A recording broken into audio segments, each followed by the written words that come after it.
Hey guys, this is not really a squad leader related video.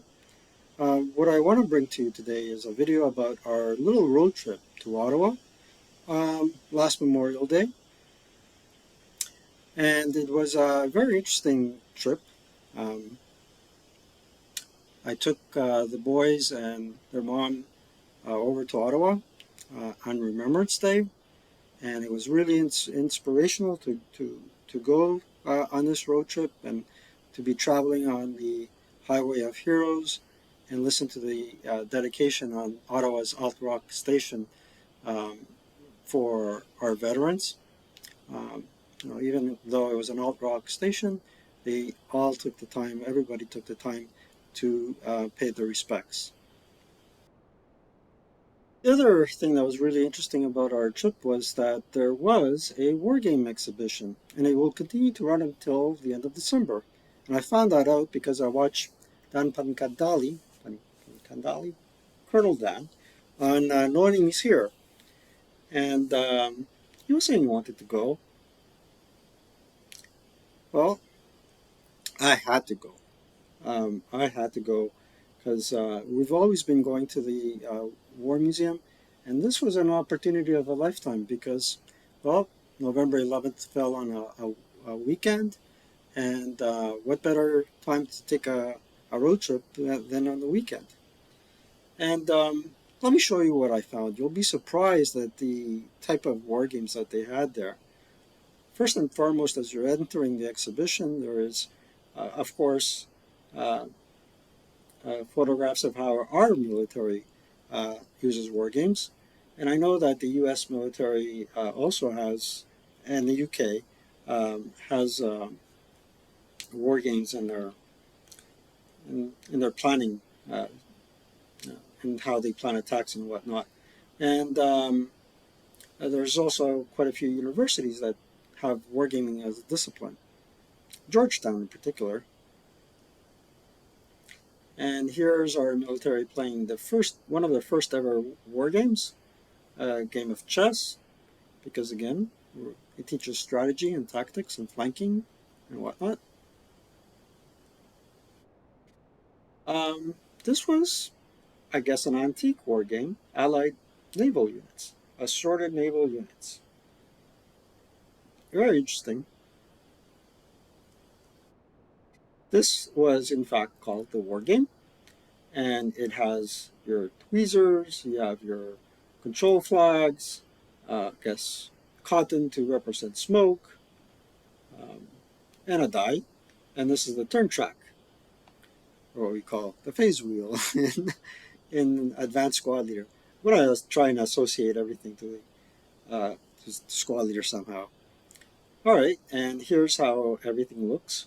Looks amazing. You have your infantry and cavalry units, and the red line of units is defending a railroad track while the blue are attacking.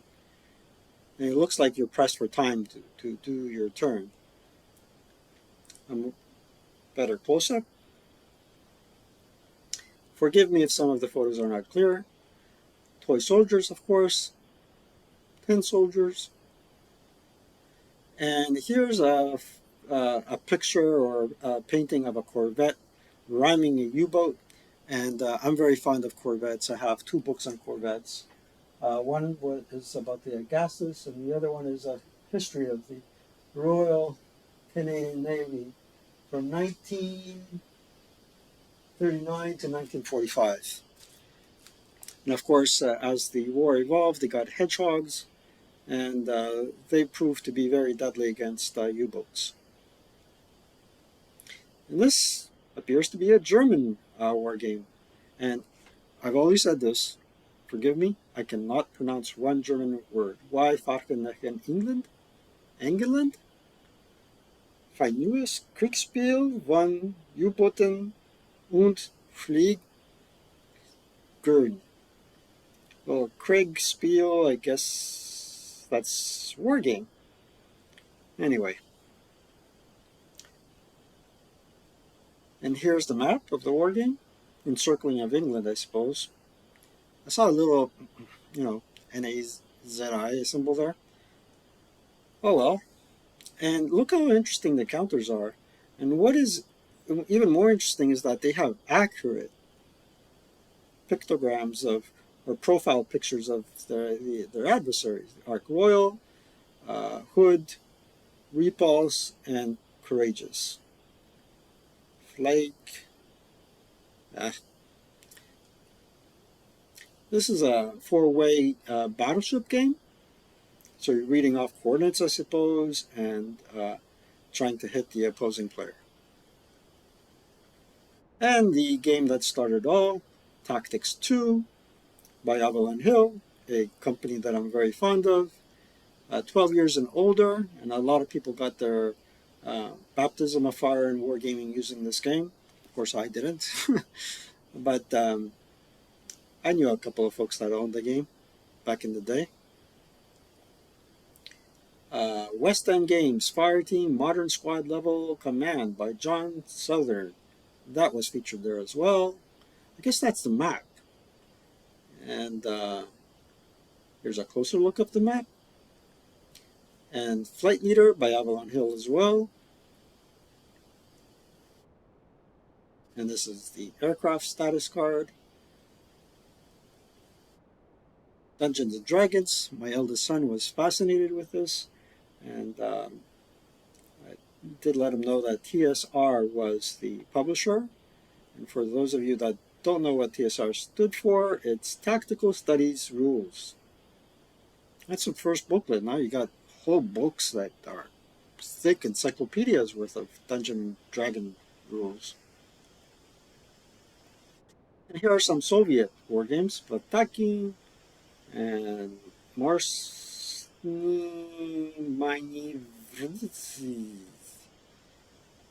I slaughtered it. What can you do? And these are the counters associated with that war game. It looks like it's a NATO versus Warsaw Pact game.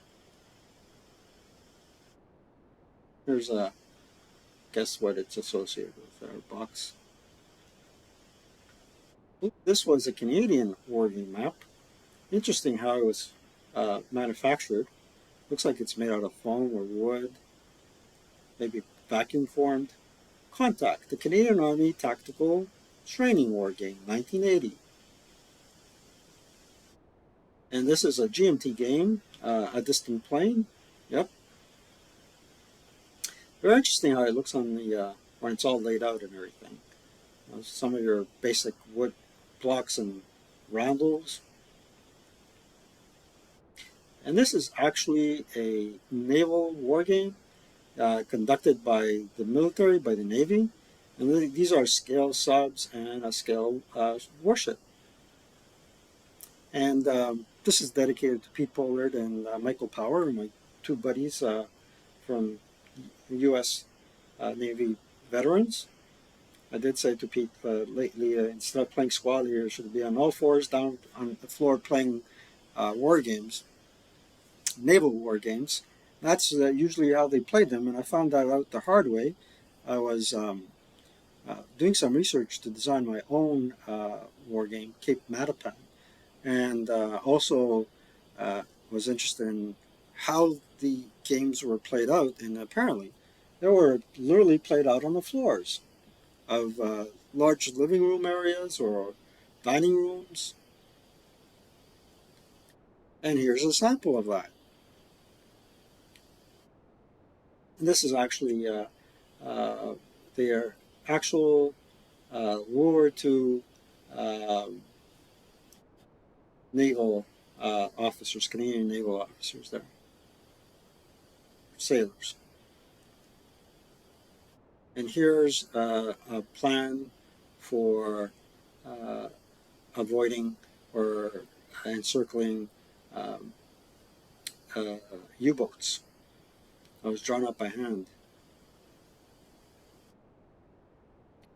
And look, Dan always says I should show my Greekness. And there you have two Greeks playing a war game back in uh, how many centuries before Christ, I'm not too sure, but let's take a closer look. Here's the vase.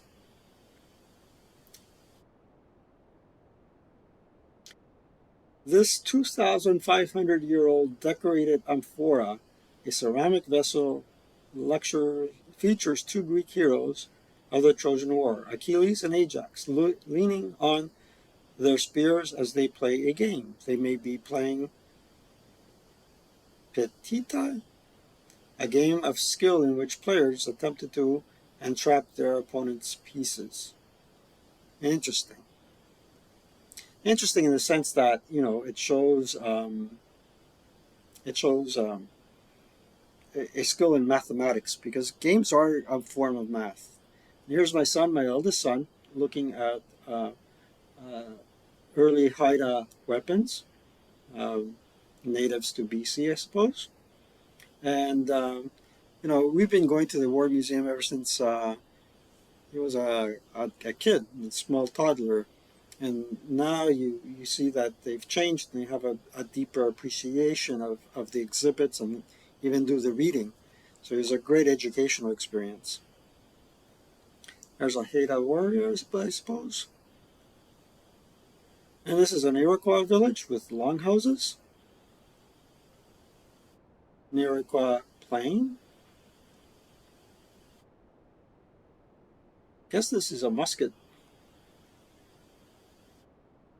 And this is a French medal. I found it very interesting, very intricate, very ornate. Croix de Saint-Louis.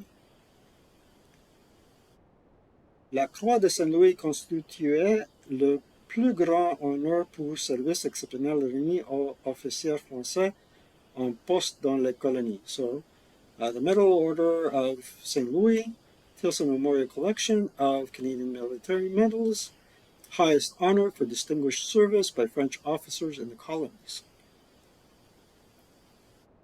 And this is the French found Louisbourg, Medallion of Louisbourg, founded and fortified in 1720. This is a French mortar. The War of 1812, guys, hands down, the Canadians won that war, and it wasn't even a war; it was a skirmish. You'd hate to go to war with Canada. Gotta stick up for your country. All right, and this is a colonial uh, uniform. All right, coats, loyalists. Hey, early war cannon. I guess this is now in the Boer War era kind of exhibit. There's the Victoria Cross, I suppose. Heavy duty weapon. And this is part of the early Canadian Navy where we started asserting our rights to our resources and sea resources. A very beautiful model, very well done. When something is well done, I try to take as many close-ups as I can. I'm not sure what kind of rifle this is. Um, Caribbean Moss MK1 or Ross MK1. Hmm. Ah, geez, that was a bad photograph. And here's Michael. Do you have what it takes to join? Avez-vous qu'est-ce qu'il faut pour vous enrôler? So he far surpasses the height requirement. He would have been an artilleryman according to that chart. And Yanni is not too far behind. And there they are looking at the chart with a serious look on their face. 1.7 meters, and he surpassed that. Holy moly. So this is a World War I Canadian infantryman. Sergeant.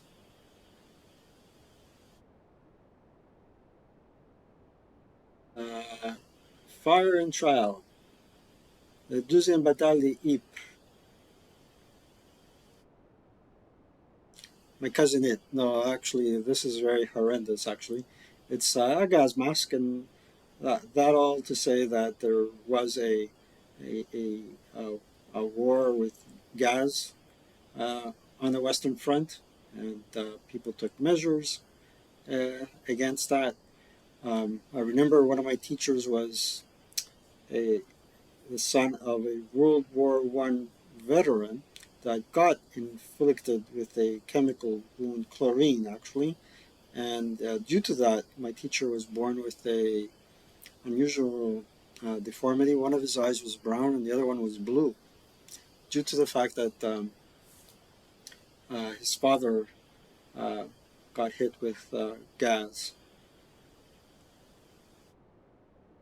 And this is a diorama of a World War One trench system. Again, I have a homing pigeon, and my eldest son is very fond of homing pigeons. And this, ladies and gentlemen, is Greek Army regular issue ready-to-eat meal. I thought they were from the Korean War. It appears that they were giving us stuff from World War One when I was there. What we call the galette or galeta in the Greek Army. And this is militia mixture, cool, sweet, pure, imported lampi. Used to call that the galeta. Uh, used to eat one for breakfast. Apparently, you had to ration it. Remarkable. At least they had a nice place to keep it. You know, a nice tin. You don't want to know what that is, other than the biplane. And I guess this is a World War One trench system in a sniper uniform. They were very keen on camouflage and armor plating, and there were clubs and uh, potato mashers. Um, this is a relief map of Vimy Ridge. Planning for the Battle of Vimy Ridge, and now you can see the connection between the war game and the actual planning. So the Vimy Ridge relief map was used by Canadian commanders and soldiers to prepare for the coming battle. The model consists of a trench map cut along the elevation contour lines and mounted on layers of cardboard to form a three-dimensional map. And I wonder how they kept it from warping, because I've tried doing 3D maps and they kind of warp with the glue, especially if you're using PVA glue. The north of the ridge, the green line indicates 12 April 1917 attack on the 4th Division against the German-held position known as the Pimple. Let's go back to that. Wow, there's the Pimple, I suppose. Good God, I might have got. All right, let's move on. And this is SPAD, Vimy, 1917.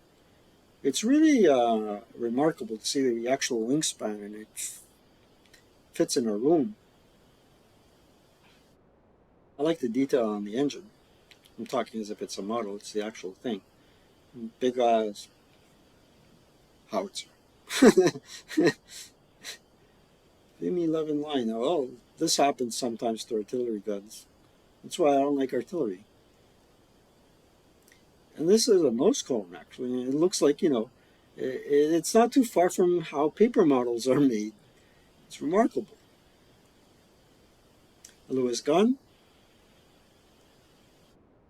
Yanni looking at the clown uniform, and this clown uniform was for used to for morale purposes to cheer up injured soldiers during World War One.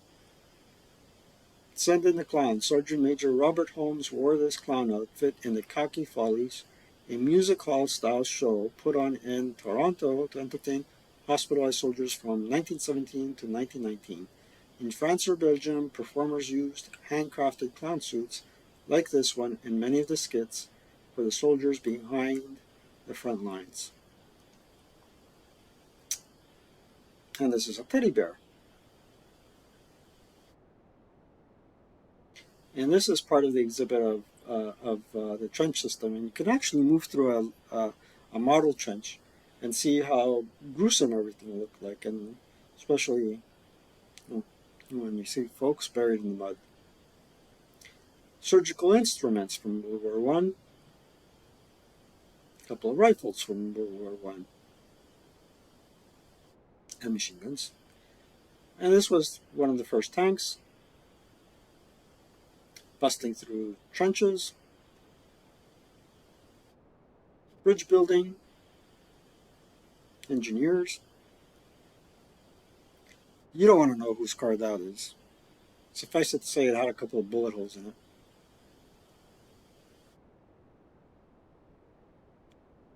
Guess he's part of the Glengarry Highlanders.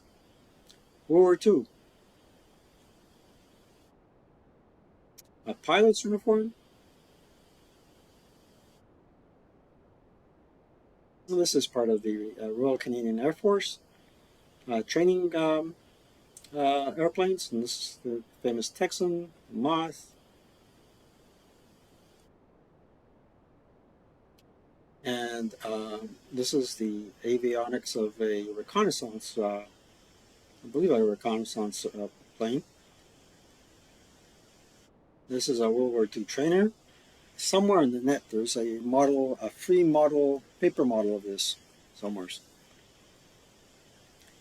Bombs and another picture of the avionics. PBY Catalina going after U-boats. I think this is a Castle class Corvette. I'm not sure. Interesting model just the same. Of course, this is a Chinese balloon. Everybody knows what the Chinese do with the balloons. Actually, it was from Japan. You know, they attempted to bomb North America using balloons. And this is a Imperial Japanese soldier. This is the iconic Spitfire. There's an anti-aircraft gun down there. Just look at that underbelly. This is a big ass, I did it again, bomb. And here we go again with the underbelly of the Spitfire.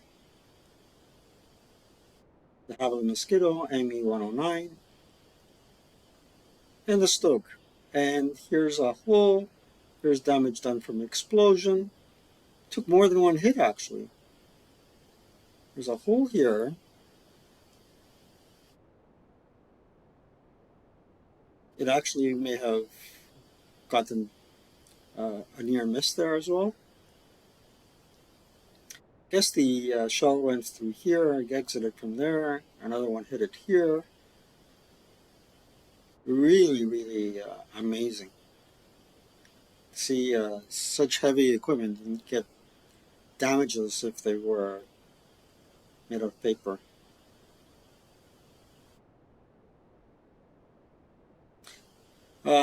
This is, I guess, Italy, World War II. Could it be Monte Cassino? I'm not sure. Or Tana? I may have pronounced that as well. But the first time we went to the War Museum, my eldest son was fascinated with this exhibit, and he got kind of shocked because when you turn the corner, you end up seeing the adversary.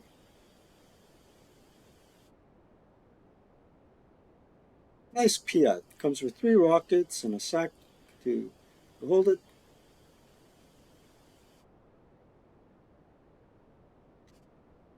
This is dedicated to Dan, Colonel Pandali. I don't actually emphasize his name. So this is an Italian soldier.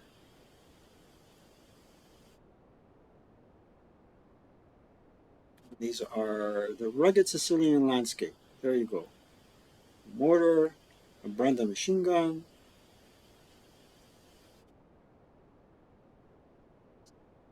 And don't talk to me about rate of fire. Look how limited their rounds are. You gotta literally carry those rockets on your back. Worth a meal, I suppose. Again, I'm very fascinated with naval ships, especially the Canadian Navy. I thought this was a Corvette, but it looks more like just a plain old minesweeper because a Corvette had uh, an area here. Could be a combination of Corvette. No, it's just a minesweeper.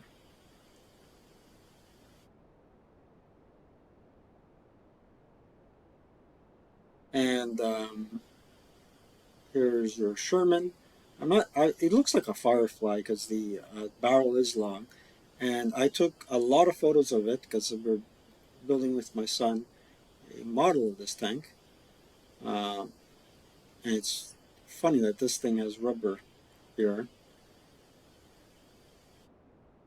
Might be a Sherman after all. And I took another close up of the threads. And notice the weathering. It's rusty. And that's the back fender.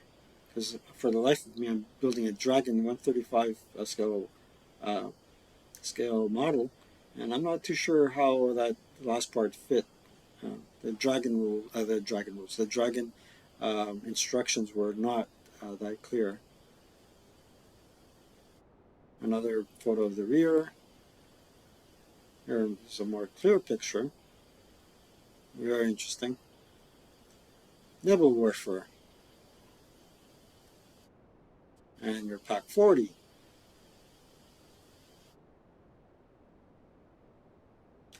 Various guns. Tommy, Stan, MP44, STG 44. Um, what do you call that? Jeez, what come to me? Luger. There you go, Luger. A Panzer II, I believe. A Stuart.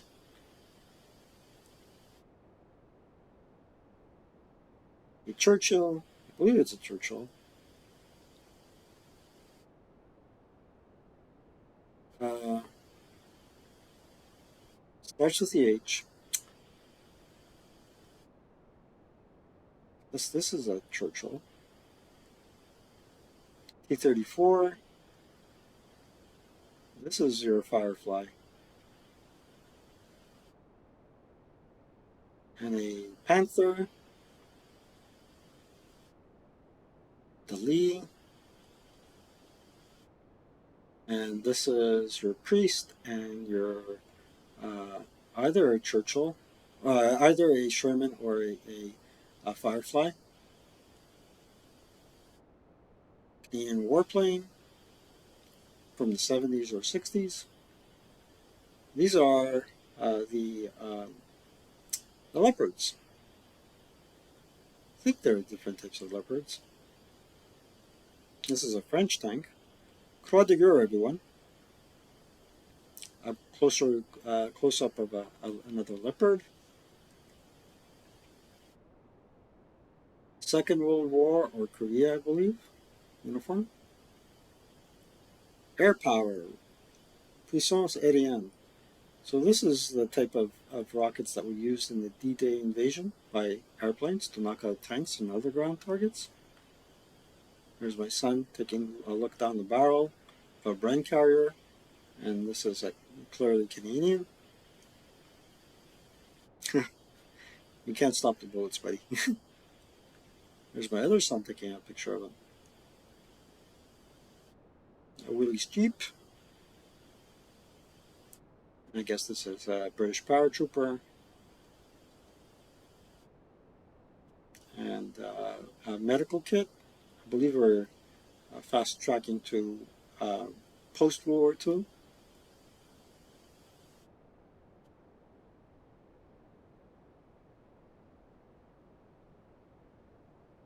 Well, this is a pen where the unconditional surrender was signed. That's the photo I was looking for. This is dedicated to Dan from No Enemies Here. A fountain pen was used by General Charles Boix, commander of the 1st Canadian Corps, who accepted the surrender of General Johannes Backwitz, commander of the German forces in the Netherlands. So he wasn't uh, uh, the unconditional surrender, but it was a surrender from a German commander in the Netherlands to the Canadians. Fountain pens, guys. I got a couple here, my Koiko and uh, a cheapo Japanese, which is quite good actually. It's called a Platinum Preppy. On black ink, blue ink. In terms of ink, I only have Parker. And then this is from Amazon. It comes with a little case. I always use these catalysts.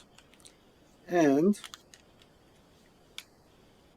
this is a Chinese Hongdian or something. It's supposed to be blue, but the paint chips, it's just an aluminum casing. It works quite well. Yeah. Heavy, don't use it often compared to the other ones that I have that are plastic. But yeah, I think this is an Aurora, kind of a spy or anti-subplane. This is a turret from a battleship. A nice half track with a 50 cal up there and a 30 on the side. We're going to the Korean War. That's a 50 cal, recognizable from a mile away. You don't want to be on the receiving end of that thing. Here we are, the Forgotten War, Kapyong. Here again, you are using extensive extensive use of relief maps. There you are. Supplies being parachuted from the air. These are uniforms of the Communist Chinese. Sniper rifle. Some mortar rounds and medals. Canada. Canadian Infantry Brigade. This is a tactical nuke. Better photo. I believe this is a Challenger or a Chieftain. That's my son. This is an AK-47 that's been there for the longest time, and you can feel its weight. It's a very heavy gun, apparently very reliable, but it's been there for ages. And now we come to Cyprus. So the Cypriot mission, the Canadian UN Cypriot mission. And this is Cafenio, Cafe. And this is a Turkish propaganda poster. Barış insin Savaş. I think Savaş means war. And it's depicting the Turkish side as liberators of the Turkish Cypriots. Let's see. Canadian Embassy, dear Colonel Beto, the hope that somehow mail is getting to you in Cyprus. I'm writing this brief letter to say how grateful I am to you, your officers and men, for my and I was only one of many safe evacuation from the Lidra Palace on July 21st. I recognize that the British forces played a major role in organizing and carrying out our safe passage to Decalia, but if it hadn't been for the Canadian contingent, we would never have gotten the ceasefire at the hotel. I would also like to thank Lieutenant Colonel Manuel and the other officers at the mess for their hospitality, to Ted and Joan Fleming and myself on our first night, July 19th in Nicosia. They were all extremely kind. God bless and take care of you all. Yours sincerely, Don Coulter, Ambassador Secretary. That's a nice way of showing your appreciation. This is more or less what I wore in the Greek army. Vietnam War issue, a hard hat.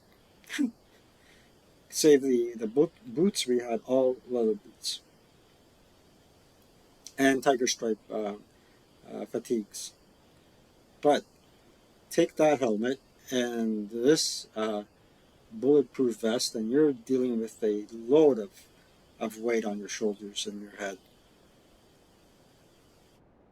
My good friend Pierre Elliott Trudeau, saying his famous, infamous words, "Watch me." So I grew up during the FLQ crisis in the heart of Montreal, and I remember watching this as a kid on a black and white TV.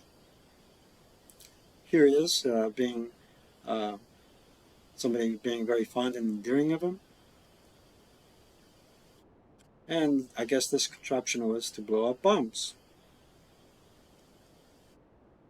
And here's my two sons sitting at a cafe in Cyprus. Apparently, here's the UN, and this is again Cold War uh, era uniforms. A howitzer. Not sure if this is a 155 or a 26 pounder. We have a 26 pounder in exhibition in Montreal, in a courtyard in front of an office building. Leak stoppers, inflation tube. So this is a last moment of comfort for people that are stranded in sea, I suppose. T-80, Soviet tank. A nice, beautiful Canadian warship. Berlin Wall. For some reason or another, my youngest son was fascinated with the fall of Berlin Wall, although it happened well before his time. And this vehicle actually served in the Balkans, and despite the fact that the soldiers were severely wounded, they survived. And we had those in the Greek army as well. We used to call them Canadians. A pilot uniform, a 50 cal sniper rifle, a modern day Canadian uniform, I guess from Afghanistan. And this is where you'd sent to go to the hall where they have the tanks and the armor, some statues. This is a midget sub with a A-bomb behind it. Let's take a look at the A-bomb. There you go, atomic bomb. I'm not sure if this is a striker vehicle, but it is a modern day combat vehicle. This is an M113 Cougar. Still better than the BMP I find. A brain carrier. A bridge layer. And here it is in action in the form of a diorama. Here's an M113 fitted with a shovel. A Leopard tank fitted with anti-mining tracks in the front. I have no idea what this is, but it looks like a scout car. And this is a modern day Canadian vehicle as well. The Leopards, the photos become a little bit hazy here. I think you could tell we went into the hall where the armor is kept and tried to take close-ups of the different tanks.